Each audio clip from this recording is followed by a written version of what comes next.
Hello students, welcome to Study Khajana. My name is Seema Srivastava. Today we will discuss about Gibbs energy and spontaneity. ठीक है ना, Gibbs energy and spontaneity in thermodynamics. तो इसके पहले हमने spontaneity को discuss करा था दो फैक्टर में, एंथैल्पी और एंट्रोपी के में. आज हम डिस्कस करेंगे गिब्स एनर्जी के फॉर्म में. तो we use Gibbs energy. We use Gibbs energy change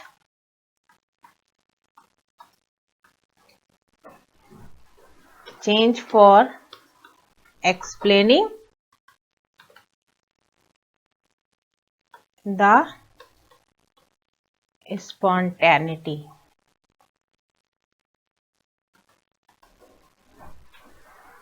of a process. ठीक है ना, कैसे? तो we define a new thermodynamic function, the Gibbs energy, या फिर हम कह सकते हैं गिब्स फंक्शन. गिब्स एनर्जी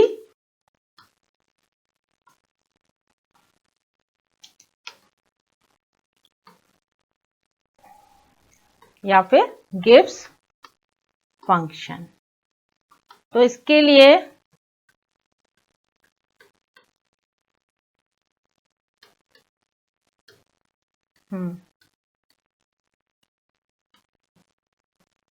और गिब्स फंक्शन यानी डेल जी बराबर H minus T delta S. G is the Gibbs function, H is the enthalpy, T is temperature and delta is entropy. ठीक है ना. तो दूसरी बात है, जो गिब्स फंक्शन है, गिब्स फंक्शन या गिब्स एनर्जी जो है, G is an extensive property, जो पहले हम डिस्कस कर चुके हैं. Extensive property and a state function. तो गिब्स एनर्जी बराबर क्या होता है? H minus T delta S. Delta का मतलब होता है चेंज इन चेंज. डेल्टा का मतलब होता है चेंज. अब देखिए, तो इसको हम इस ढंग से लिख सकते हैं, delta G is equal to delta H system minus T delta S system. ठीक है ना, ये एक इक्वेशन है. ठीक है ना, जहां डेल्टा टी क्या है? 0. अब डेल्टा जी क्या है? Gibbs energy change, Gibbs energy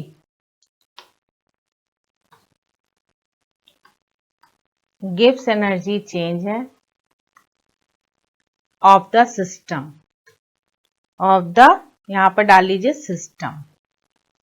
ठीक है, Gibbs energy change of the system.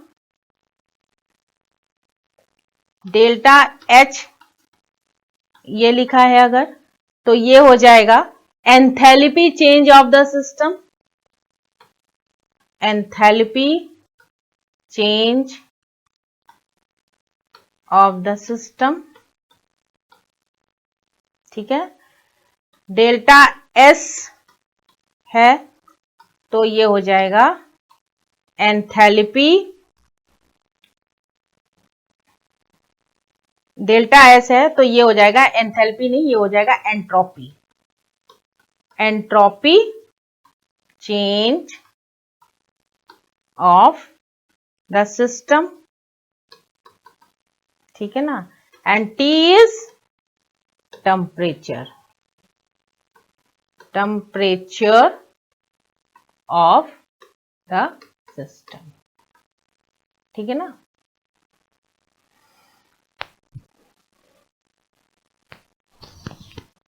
तो we know that for spontaneous process the total energy change delta S is greater than 0। अब इसको हम और डिटेल में करने के लिए थोड़ा हम और आगे पढ़ेंगे इसके लिए।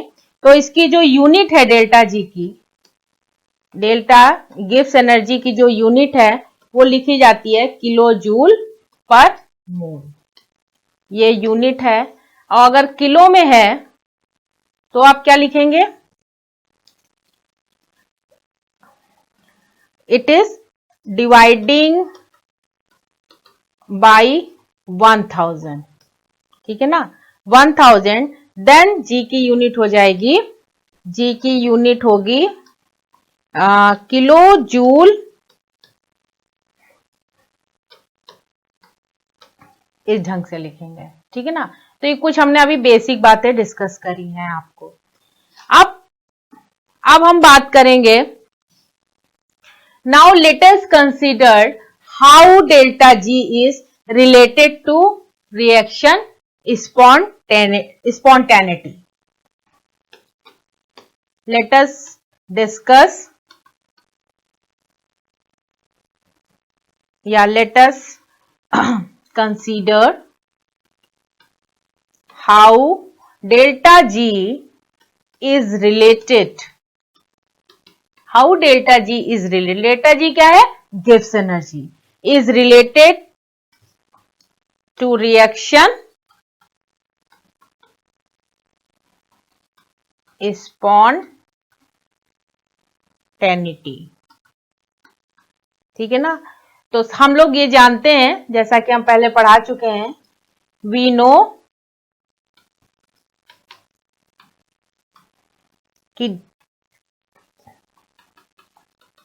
Total is equal to delta S system plus delta S surroundings,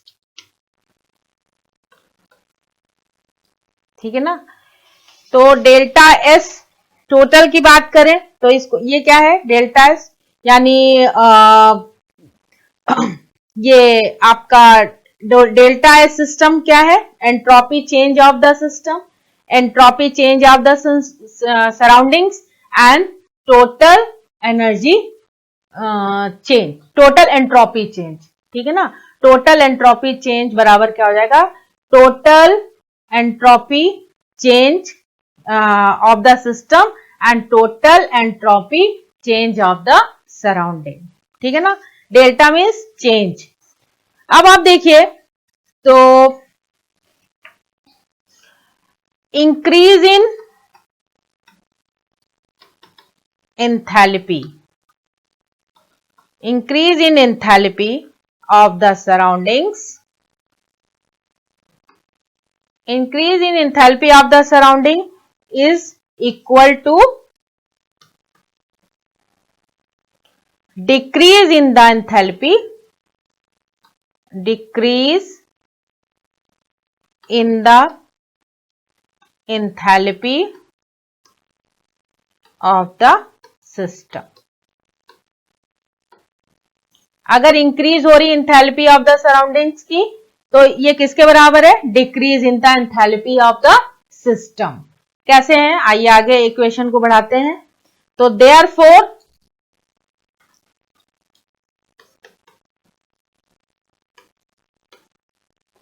entropy change, therefore entropy change of surroundings, यानी ये हो जाएगा delta S surroundings is equal to delta H surroundings, जो कि हम पहले पढ़ चुके हैं, पहले आपको रिएक्शन में हमने बताया था, ठीक है ना। डेल्टा एस बराबर क्यू अपॉन टी, ठीक है ना। लेकिन वो रिवर्सिबल प्रोसेस थी, उसको आप छोड़ दीजिए। डेल्टा एस बराबर क्या होता है, surrounding is equal to delta H surroundings upon T, T is a temperature and is equal to minus delta H system upon T। तो हमने क्या लिखा है, हमने यहां लिखा है कि increase in enthalpy of the surroundings, ठीक है ना, increase in enthalpy of the surroundings is equal to the is equal to the decrease in enthalpy of the system. ठीक है, अब आप देखिए तो डेल्टा एस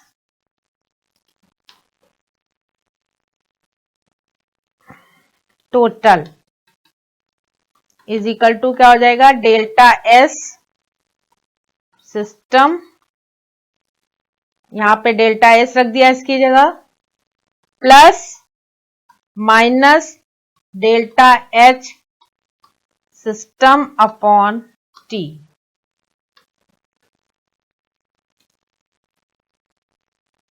ठीक है, फिर रीअरेंज करते हैं, रीअरेंज द अबव इक्वेशन,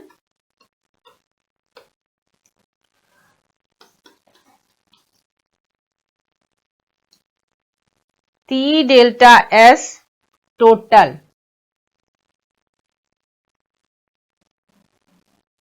ठीक है ना, यहां पे लिखिए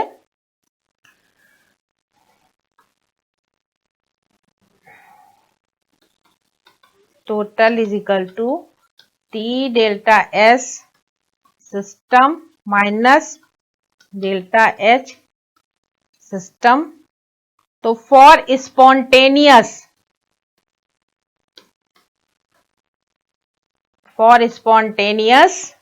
process delta S total is greater than 0. Then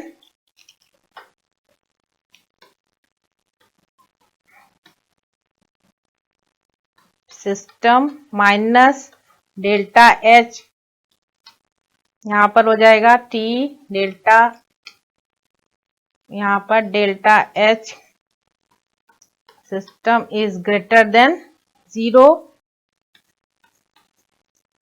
फिर ये हो जाएगा delta H system minus T delta S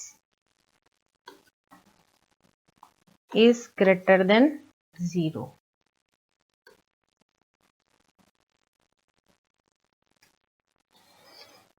फिर वी यूज इक्वेशन कौन सी, delta G is equal to delta H system minus T delta S. ठीक है, तो वहां पर क्या हो जाएगा, तब the above equation written as is equal to 0, यानी डेल्टा जी बराबर हो जाएगा delta H minus T delta S is lesser then 0। ठीक है ना, तो हमें पता है, ये तो हमने आपको बताया स्पॉन्टेनियस रिएक्शन के लिए जो पूरी डेरिवेशन देखिए आप ऊपर से नीचे तक, तो आपको समझ में आ जाएगा। गिब्स एनर्जी क्या होती है, जी बराबर H minus T delta S, ठीक ना। तो गिब्स फंक्शन को जी से डिनोट करते हैं, is an extensive property and a state function. फिर हम देखते हैं at constant temperature change in temperature is 0 है, तो delta G system is equal to delta S system minus T delta S system. ठीक है ना, तो delta G gives energy change of the system, delta S system enthalpy change of the system, delta S system entropy change of the system and T is temperature of the system।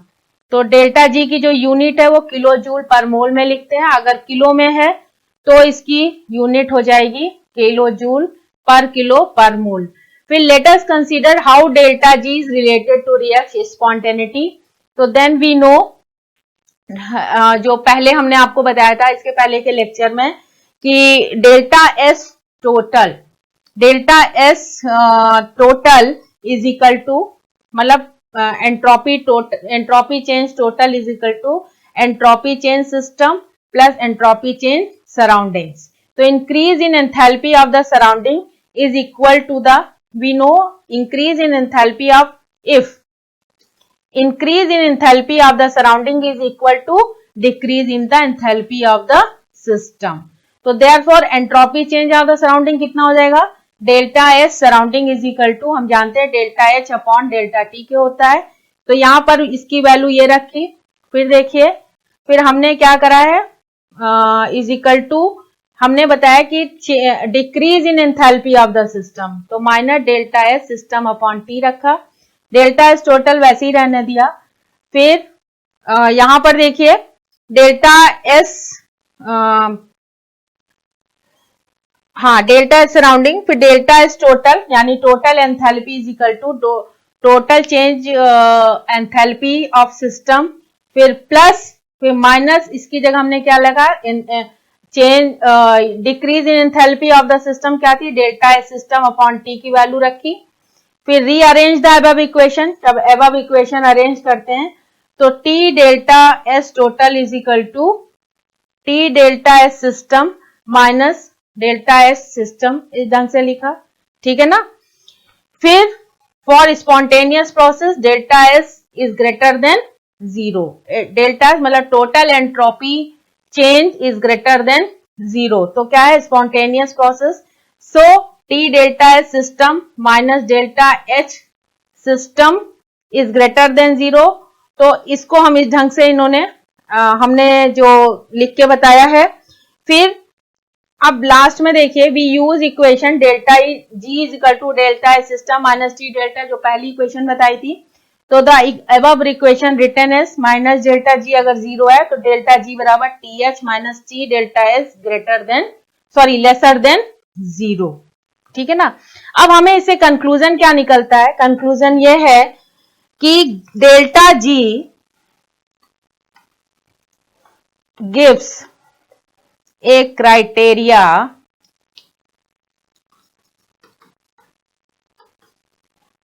for spontaneity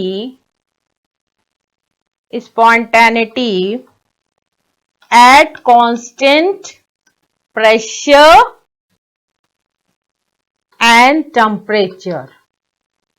तब क्या हो जाएगा देखते हैं। पहला ये important point है, if delta G is negative, ठीक है ना, नेगेटिव यानी is less than zero, if delta G is negative यानी less than zero, the process is कैसी हो जाएगी, द प्रोसेस जो होगी, द प्रोसेस इज स्पॉन्टेनियस,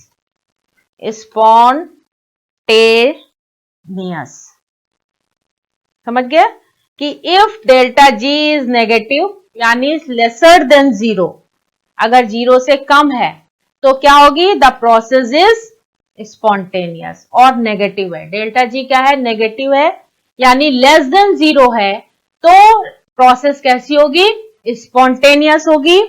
और if delta G is positive, main point यही याद रखने का है, इफ पॉजिटिव यानी ग्रेटर देन जीरो है तो द प्रोसेस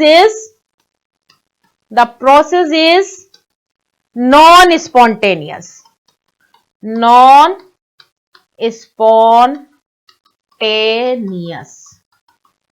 तो आपको दो कंडीशन पता चल गई कि आप अगर गिब्स एनर्जी जो है वो नेगेटिव में है और लेस देन जीरो है तो क्या होगा, प्रोसेस कैसी होगी, स्पॉन्टेनियस होगी। If Gibbs energy is positive यानी ग्रेटर देन जीरो है तो प्रोसेस इज नॉन स्पॉन्टेनियस, ये बात आपको याद रखनी है। तो इसके लिए हम आपको कुछ और भी बताने जा रहे हैं। इफेक्ट ऑफ,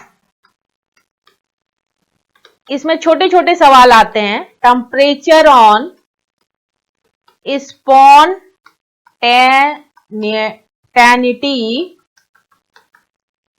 ऑफ रिएक्शन, ठीक है ना। तो ये क्या है,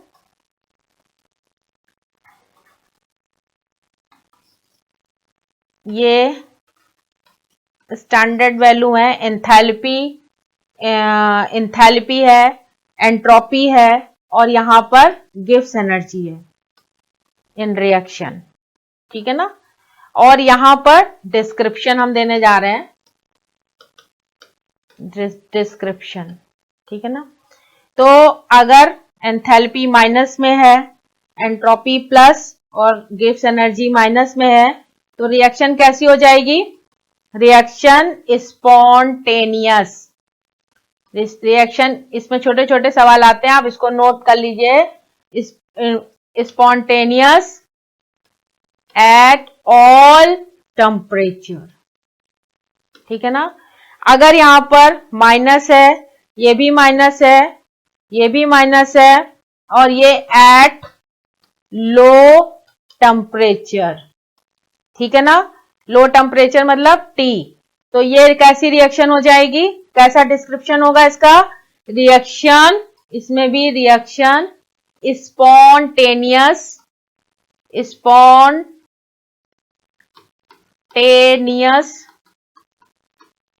spontaneous at low temperature. At low temperature पर भी रिएक्शन कैसी होगी? स्पॉन्टेनियस है, जब एंथैल्पी भी माइनस में है, एंट्रोपी भी माइनस में है, और गिव्स एनर्जी जो है वो भी माइनस में है, और टेम्परेचर उसका लो है, तो वो क्या हो जाएगी? स्पॉन्टेनियस रिएक्शन हो जाएगी। ये फर्स्ट, ये सेकेंड, और थर्ड में है अगर एंथैल्पी चेंज रिएक्शन की माइनस में है और एंट्रोपी भी माइनस में है, entropy change standard entropy change in reaction minus में है, और जो गिव्स एनर्जी है वो प्लस में है at high temperature, at high temperature. तो रिएक्शन कैसी हो जाएगी? तब रिएक्शन होगी नॉन स्पॉन्टेनियस। कैसी होगी? Non spontaneous. आई बात समझ में? फिर अगर फोर्थ कंडीशन है, अगर एंथैल्पी चेंज जो है वो रिएक्शन की स्टैंडर्ड एंथैल्पी चेंज प्लस में है, एंट्रोपी भी प्लस में है, और गिव्स एनर्जी भी प्लस में है, ठीक है ना। तो गिव्स एनर्जी अगर प्लस में है तो at low temperature, at low temperature, ठीक है ना, T, तब क्या होगा? रिएक्शन जो होगी वो नॉन स्पॉन्टेनियस होगी, नॉन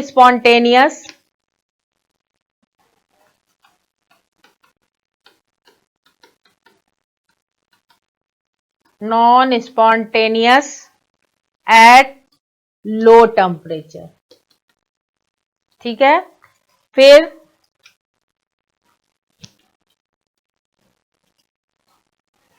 फिफ्थ कंडीशन है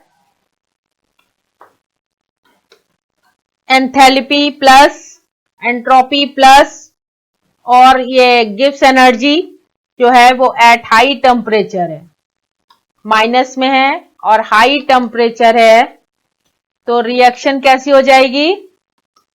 रिएक्शन स्पॉन्टेनियस, रिएक्शन स्पॉन्टेनियस हो जाएगी at high temperature, at high temperature, ठीक है ना। सबकी कंडीशन देखिए, इसमें से एक एक दो दो नंबर के सवाल आते हैं, ठीक है ना। अगर फिर प्लस में एंथैल्पी, माइनस में एंट्रोपी, और प्लस में गिव्स एनर्जी चेंज है रिएक्शन में, तो एट ऑल टेम्परेचर, मतलब ऑल टेम्परेचर का मतलब कैपिटल T, तो reaction non spontaneous, reaction non spontaneous, reaction non spontaneous at all temperature, ठीक है ना। तो ये कुछ हमने बताया आपको कंडीशंस स्पॉन्टेनियस और नॉन स्पॉन्टेनियस की। आप शुरू से देखिए यहां से कि effect of temperature on spontaneity of reaction, ये एंथैल्पी चेंज है रिएक्शन की, स्टैंडर्ड एंथैल्पी चेंज रिएक्शन की, स्टैंडर्ड एंट्रोपी चेंज रिएक्शन की।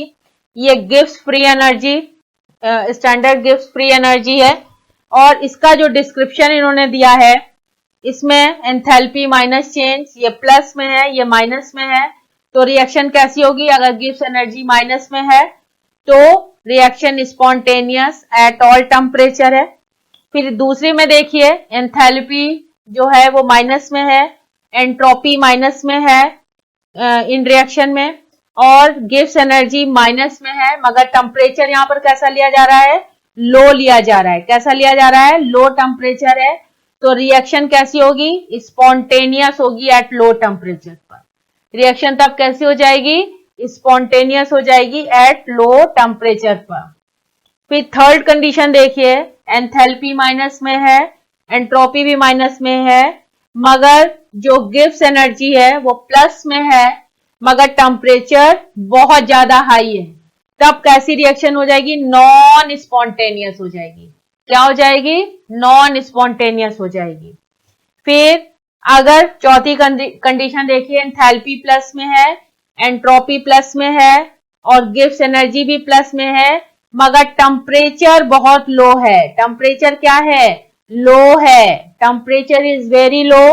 तो रिएक्शन कैसी हो जाएगी? नॉन स्पॉन्टेनियस हो जाएगी। तो कि सारी चीजें प्लस में आ रही हैं, प्लस में आ रही हैं। ठीक है ना?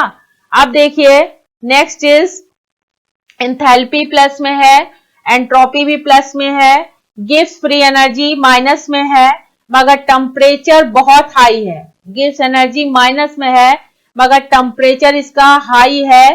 ठीक है? तो reaction spontaneous at high temperature, but condition is what? Enthalpy भी पॉजिटिव है और एंट्रोपी भी पॉजिटिव है, मगर गिव्स एनर्जी नेगेटिव है एट हाई टेम्परेचर। तो रिएक्शन क्या हो जाएगी? Spontaneous at high temperature. Six condition देखिए, एंथैल्पी प्लस में है, एंट्रोपी माइनस में है, मगर गिव्स एनर्जी प्लस में है, पॉजिटिव में है एट ऑल टेम्परेचर। सारी में सब टेम्परेचर पर गिव्स एनर्जी कैसी है? एट ऑल टेम्परेचर पर। तो रिएक्शन नॉन स्पॉन्टेनियस हो जाएगी एट ऑल टेम्परेचर पर। तो ये था आपकी कुछ कंडीशंस हमने दी टेम्परेचर, एंट्रोपी और एंथैल्पी की। तो अगर कहा जाए आपसे कि गिव्स फ्री एनर्जी क्या हो जाती है? Delta G is the net energy available to do useful work. अगर हम गिव्स फ्री एनर्जी की बात करें, गिव्स फ्री एनर्जी की अगर डेफिनेशन लिखें तो क्या लिखोगे? लिखोगे कि delta G is the net energy, total energy जिसे कहते हैं, net energy available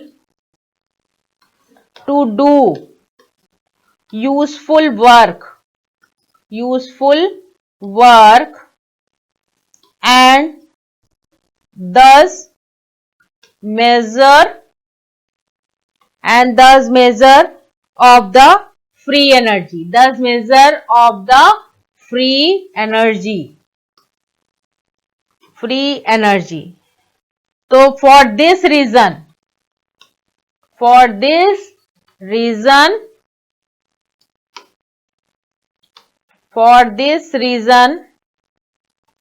it is also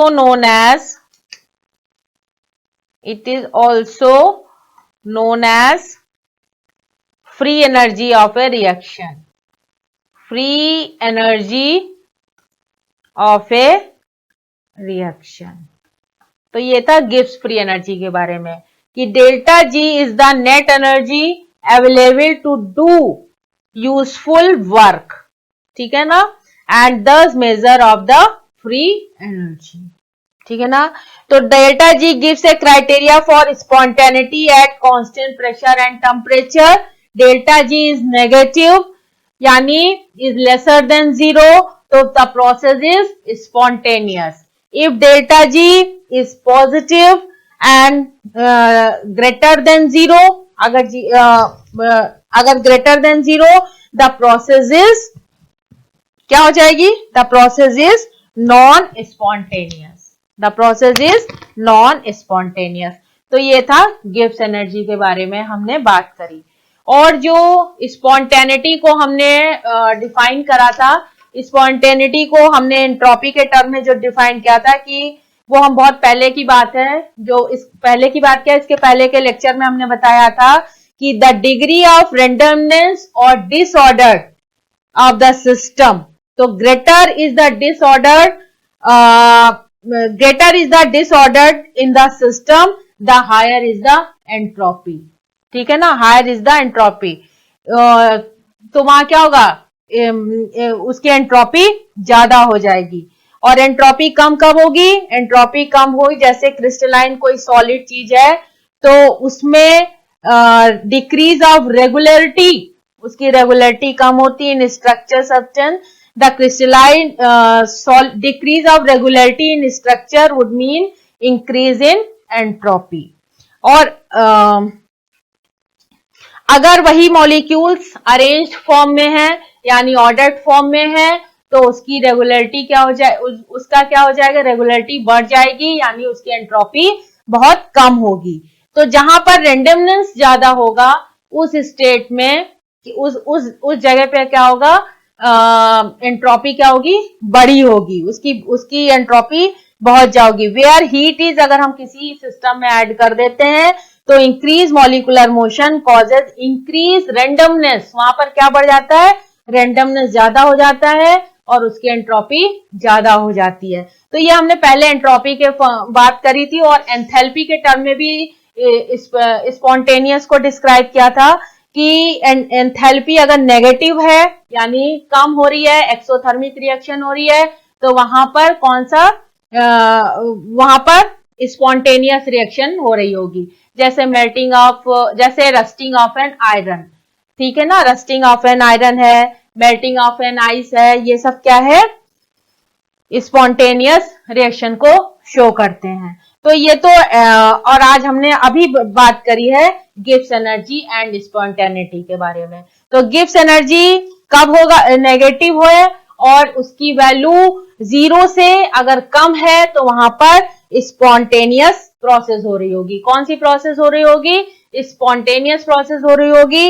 अगर डेल्टा जी पॉजिटिव है और उसकी जो गिब्स एनर्जी है वो 0 से ज्यादा है तो वहां पर नॉन स्पॉन्टेनियस रिएक्शन हो रही होगी। तो ये था गिब्स एनर्जी के बारे में। फिर हमने effect of temperature on spontaneity of reaction के बारे में भी डिस्क्राइब करा कि किस तरीके से, ये देखिए ये पूरा जो चार्ट बनाया है मैंने, ये इसको आप बना लीजिए और हमने दो बार एक्सप्लेन इसको कर भी दिया है। इसमें से एक एक दो नंबर के क्वेश्चंस आते हैं। कंडीशन दे रखी होती है कि एंथैल्पी अगर नेगेटिव है, entropy standard entropy change negative है और Gibbs free energy, standard Gibbs free energy भी नेगेटिव है, टेम्परेचर लो है, तो वो प्रोसेस कैसी होगी, स्पॉन्टेनियस होगी या नॉन स्पॉन्टेनियस। जैसे क्वेश्चन आया है, क्वेश्चन है कि इफ डेल्टा एच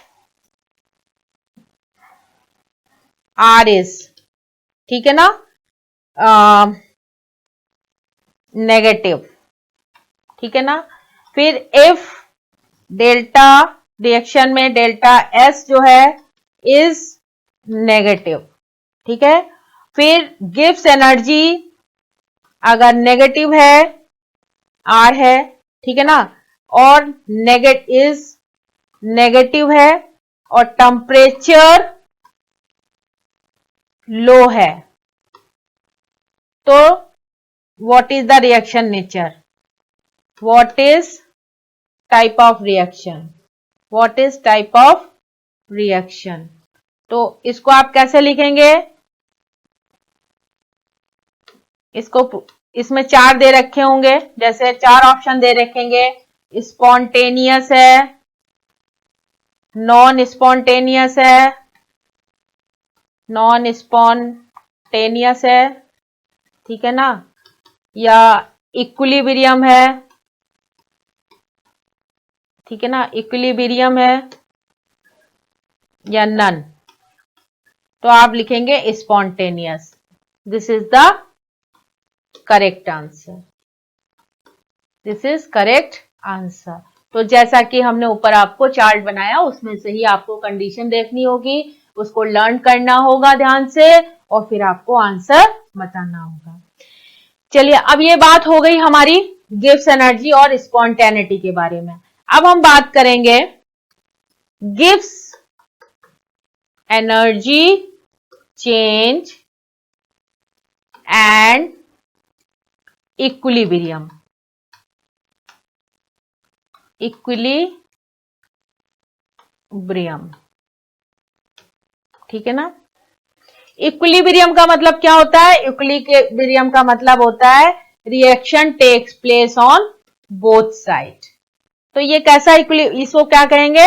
इक्विलिब्रियम है, ठीक है ना। दोनों तरफ का कॉन्सेंट्रेशन क्या है? ये रिएक्टेंट है और ये क्या है? प्रोडक्ट है, ठीक है ना। तो दोनों का कॉन्सेंट्रेशन जब सेम हो जाता है तो वो स्टेट क्या हो जाती है? इक्विलिब्रियम स्टेट कहलाती है। तो the term reversible indicates that a given reaction can produce is either direction simultaneously हो रही है दोनों तरफ रिएक्शन, तो that is a dynamic equilibrium setup. यहां पर कौन सा हो गया? डायनेमिक इक्विलिब्रियम सेटअप, ठीक है ना। This means that the reaction in this means reaction in both direction, ठीक है ना। should proceed with decrease free energy. और यहां पर एनर्जी क्या हो जाएगी? बहुत डिक्रीज हो जाएगी। या हम कह सकते हैं कि क्राइटेरिया फॉर इक्विलिब्रियम। अब हम यहां पर दूसरे टर्म में बात करते हैं। ये तो इक्विलिब्रियम के बारे में हमने बात करी कि reaction takes place in both direction. Reaction क्या हो रही है? दोनों डायरेक्शन में हो रही है, तो वहां पर एक डायनेमिक इक्विलिब्रियम बन रहा है क्योंकि दोनों तरफ का कॉन्सेंट्रेशन सेम हो रहा है, रिएक्टेंट का भी और concentration of reactant is same to the concentration of product। ये तो इक्विलिब्रियम की डेफिनेशन हुई। अब इसमें गिव्स एनर्जी का क्या रोल है वो हम देखने जा रहे हैं। तो गिव्स एनर्जी यहां पर 0 हो जाएगी। तो यहां पर हम कर सकते हैं the criteria of for equilibrium यानी A plus B C plus D, यही है ना इक्विलिब्रियम। तो समझ रहे हैं ना आप लोग, ठीक है ना। यहां पर जो गिव्स फ्री एनर्जी है रिएक्शन की वो 0 है। क्या है? 0 है। तो अगर हम स्टैंडर्ड फॉर्म में लिखें तो गिव्स एनर्जी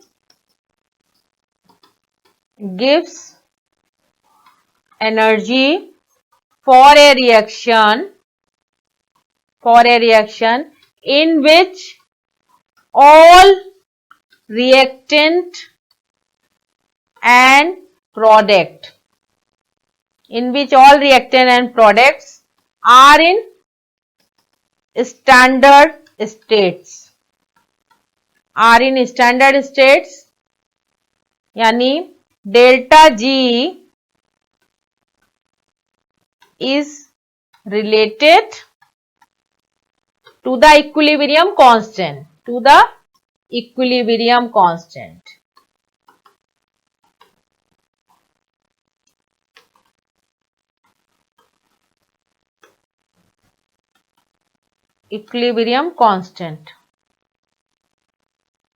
ठीक है ना।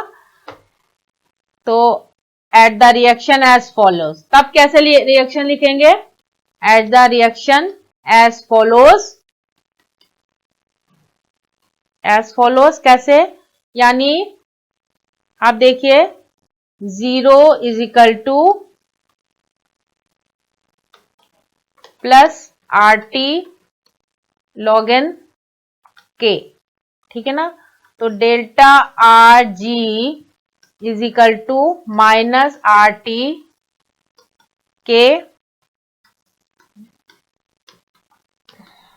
या इसकी वैल्यू हो जाएगी माइनस 2.303 RT.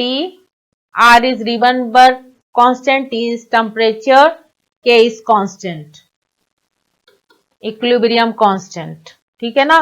तो we also know that delta RG is equal to minus T. ये हम जानते हैं सब लोग, अभी अभी हमने रिएक्शन पहले करी हुई है. ठीक है ना. तो ये बराबर हो जाएगा minus RT log n K के. डेल्टा G बराबर ये होता है delta H minus T delta S. ठीक है ना. तो डेल्टा G की वैल्यू यहां पर क्या हो जाएगी minus RT log n.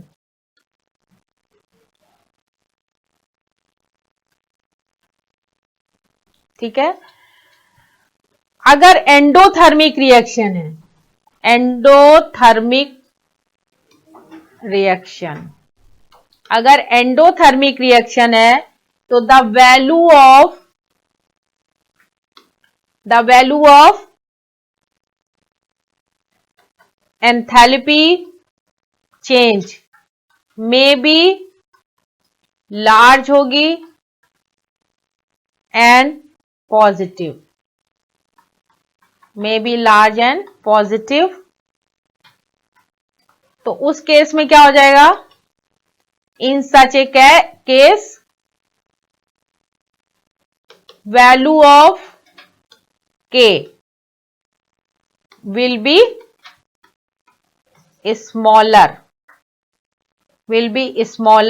than 1. ये आपको याद रखना पड़ेगा कि एंडोथर्मिक रिएक्शन हो रही है 1. इसको पूरा कर लेते हैं. And the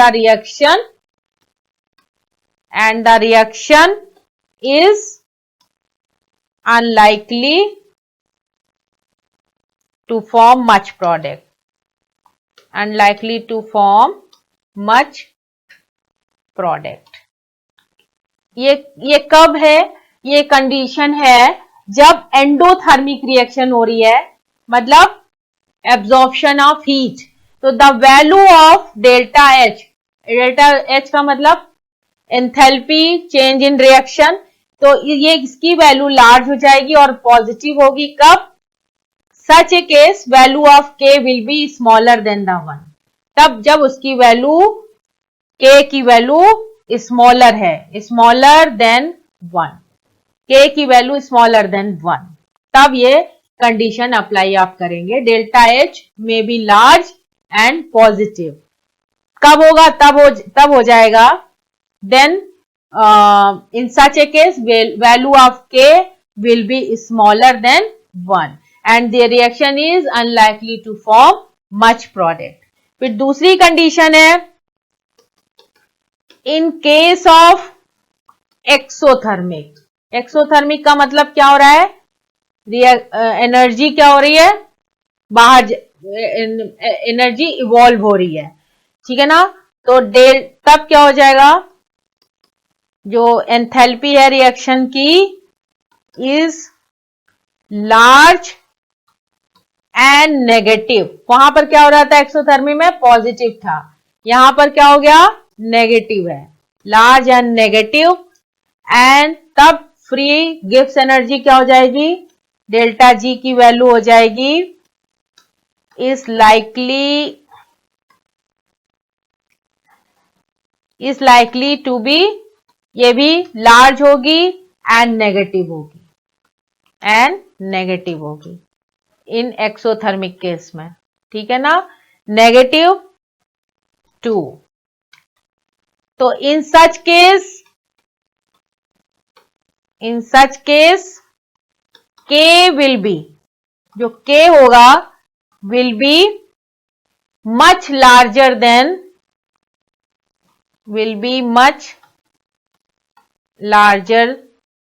then 1। तो इस केस में K की वैल्यू 1 से ज्यादा होगी।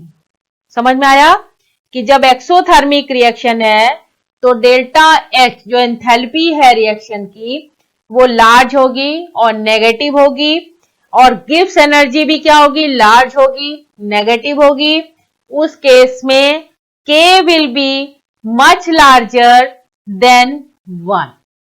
ठीक है ना, K will be much larger then 1। तो ये आपको हमने बताया gives energy change and equilibrium. ठीक है ना, तो इसमें कोई डिफिकल्टी वाली बात नहीं है। अब हम आपको कुछ क्वेश्चंस गिव्स एनर्जी से रिलेटेड जो इंपॉर्टेंट क्वेश्चंस हैं वो हम बताने जा रहे हैं। ठीक है, तो जैसे एक क्वेश्चन है,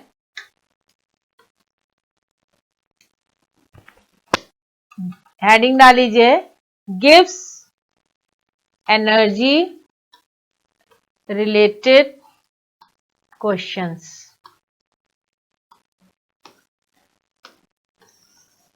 ठीक है ना, जैसे क्वेश्चन है what is the enthalpy, what is the standard free energy, standard free energy change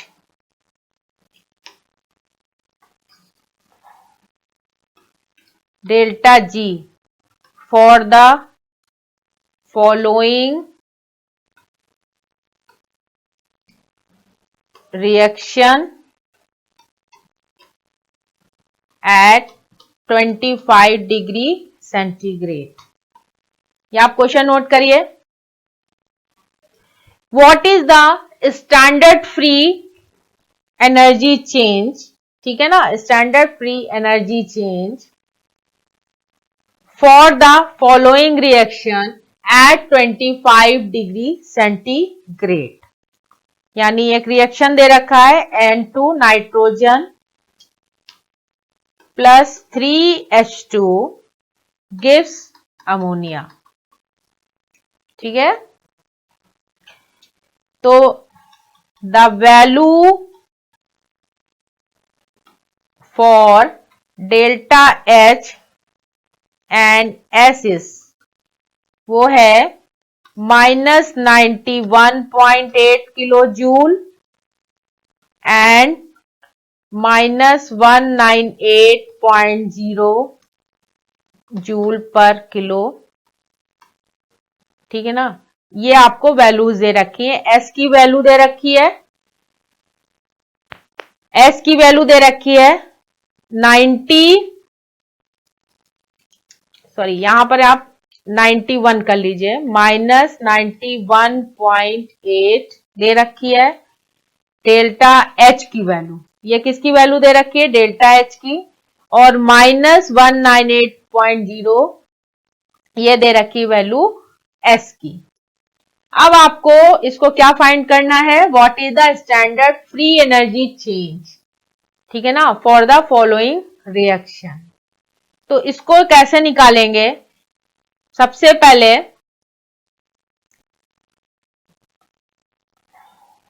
solve करते हैं। सॉल्व कैसे करा कि सबसे पहले हम gives, we use the equation gives free energy, we use the equation gives free energy. ठीक है ना, यानी क्या है, डेल्टा G बराबर delta H minus T delta S। ये हम सब लोग जानते हैं, अभी हमने कराया भी है आपको।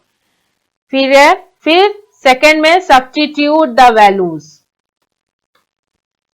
सब्स्टिट्यूट द वैल्यूज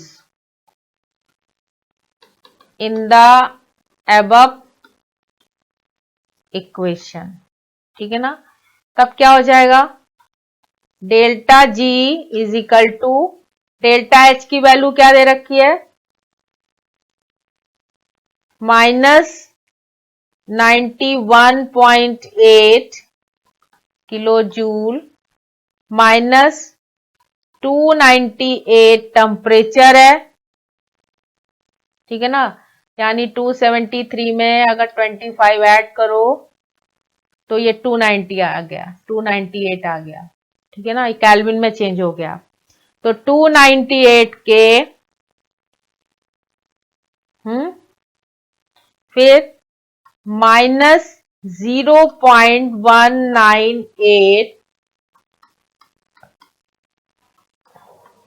अब आप इसको सॉल्व करिए, तो डेल्टा जी, इसको सॉल्व करिए जरा, डेल्टा जी क्या आएगा,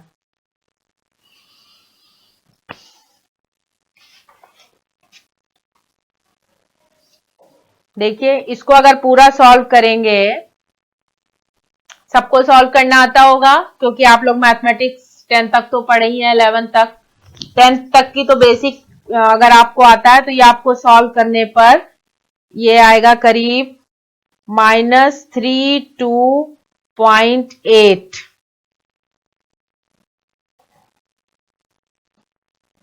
किलो जूल।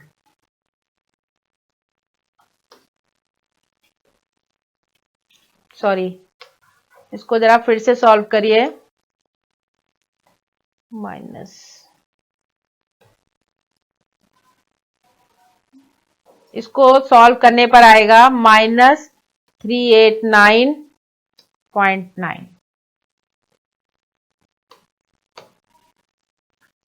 इसको जो भी सॉल्व करने पर आंसर आ रहा है आपका, आप मैच कर लीजिएगा, इतना ही आएगा, ठीक है ना।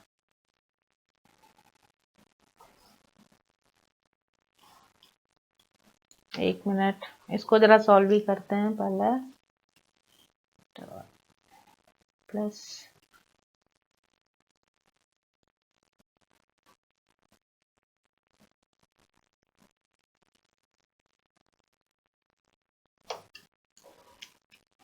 मेरा ये आ रहा है करीब 0.8 किलो जूल, ये हुआ सॉल्व। आप भी सॉल्व करके देख लीजिएगा, ठीक है ना। तो ये हमने एक वैल्यू निकालनी सिखा दी आपको, कैसे निकालेंगे, गिब्स एनर्जी। तो इसके लिए एक इक्वेशन दी गई जहां पर h की वैल्यू है, s की वैल्यू है और t की वैल्यू है, जब आप पुट करेंगे, उसको सॉल्व कर लेंगे तो करीब इतनी वैल्यू निकल कर आएगी किलो जूल में, ठीक है ना। फिर एक क्वेश्चन और है,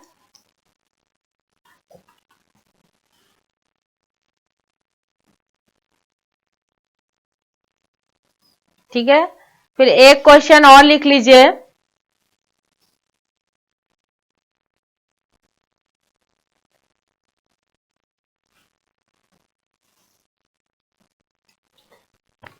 इसको सॉल्व करना है, एक केमिकल रिएक्शन हैज द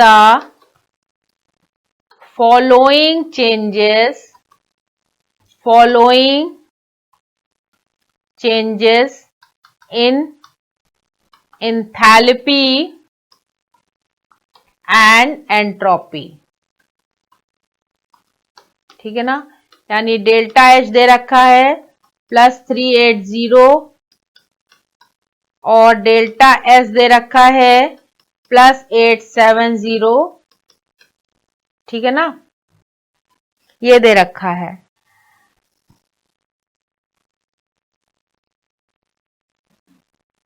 अब आपको इसमें निकालना है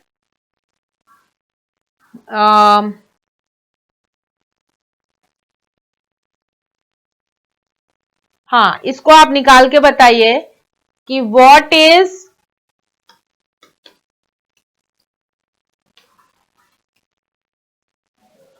is temperature range for the reaction that allow to be spontaneous. ये आपको निकालना है. What is temperature range. ठीक है ना. तो पॉसिबल जो इसके आंसर है, इसके पॉसिबल आंसर दे रखे हैं. पहला दे रखा है T is lesser then 437 kelvin, T is greater than minus 437 Kelvin और T is greater than 437 Kelvin. अब आपको इसको निकाल के बताना है. कैसे निकालेंगे. हमें पता है कि डेल्टा G बराबर होता है delta H minus T delta S के. तो डेल्टा H की वैल्यू दे रखी है 380 किलो जूल में दे रखी है. ठीक है ना. Minus T plus 870 joule. ठीक है ना. जूल दे रखी है. अब आप देखिए इसको सॉल्व करिए. तो इसको 1000 ये किलो जूल से जूल में बदलने के लिए क्या करा, 1000 से मल्टीप्लाई करा, फिर minus T plus 870.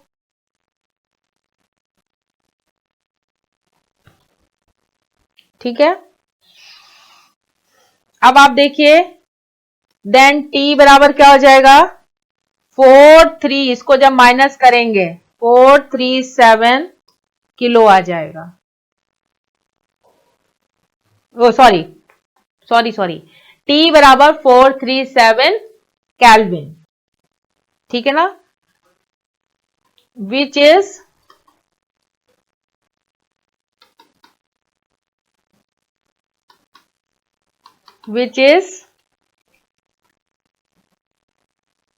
which gives free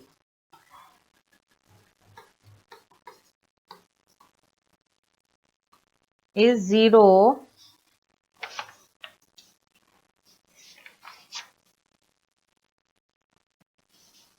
ठीक है ना. तो आंसर आपका क्या आ रहा है T बराबर 437 केल्विन आ रहा है. तो ये आंसर आपका सही हो रहा है. ये सी वाला. ठीक है ना. करेक्ट आंसर यही है.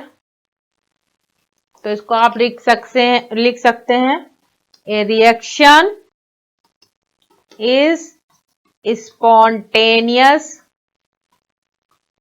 when gives free energy is negative. As a result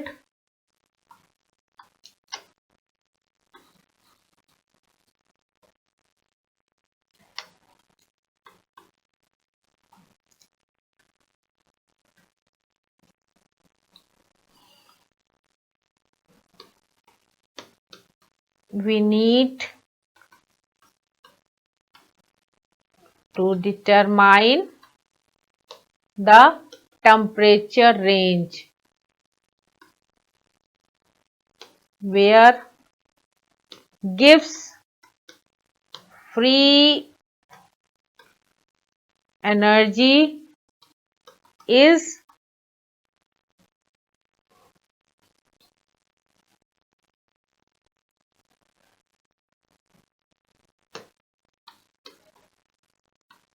less than 0.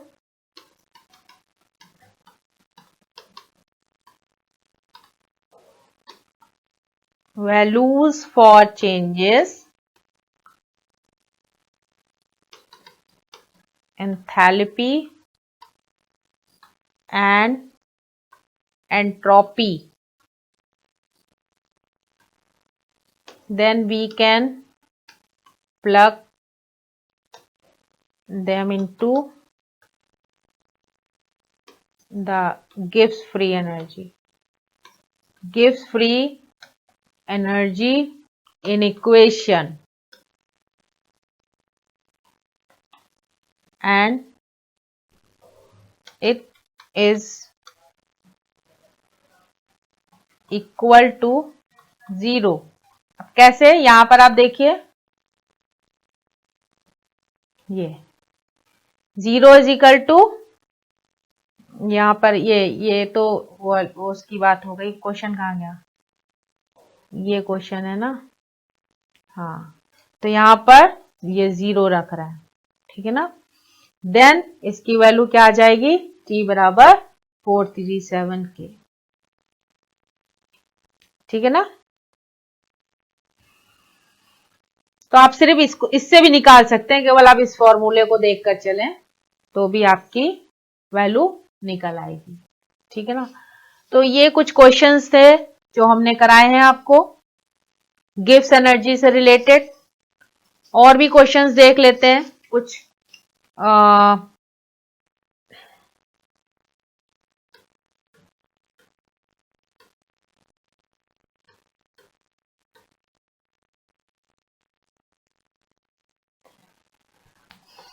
जैसे आपकी बुक का ही क्वेश्चन है, calculate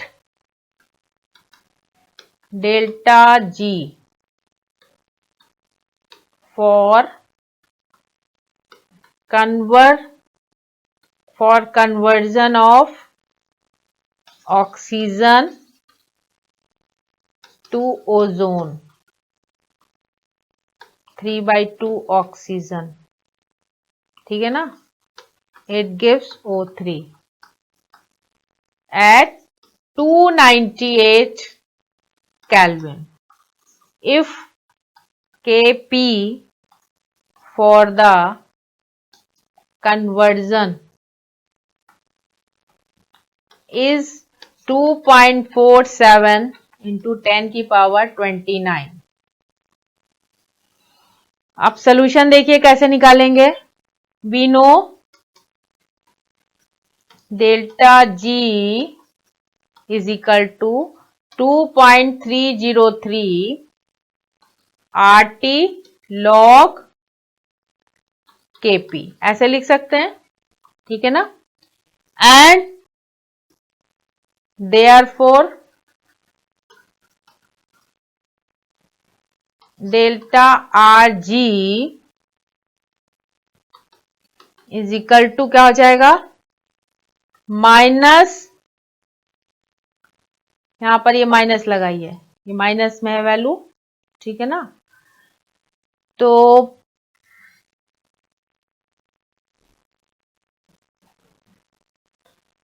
we know RT log P, therefore delta Rg this, तो माइनस 2.303, रेडबर्ग की वैल्यू क्या होगी कांस्टेंट की, 8.314,